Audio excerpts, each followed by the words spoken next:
என்ன பண்ண போகிறேன் அது சொல்லுங்க. கேசரி பண்ண போகிறேன். டெம்ப்ட்டை தாங்க முடியல. என்ன தானே ஆரம்பித்தேன். கேசரி கூட காலிஃப்ளவர் சில்லியும் சாப்பிட்டா நல்லா இருக்கும்ல.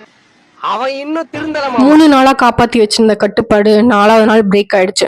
எல்லாம் அந்த யூடியூப்ல வந்த ஒரு ஃபீட்னால. இந்த கேசரி பால் கேசரின்னு ஒரு வீடியோ வேற கண்ணு முன்னாடியே திருப்பி திருப்பி ஃபீட்ல வருது.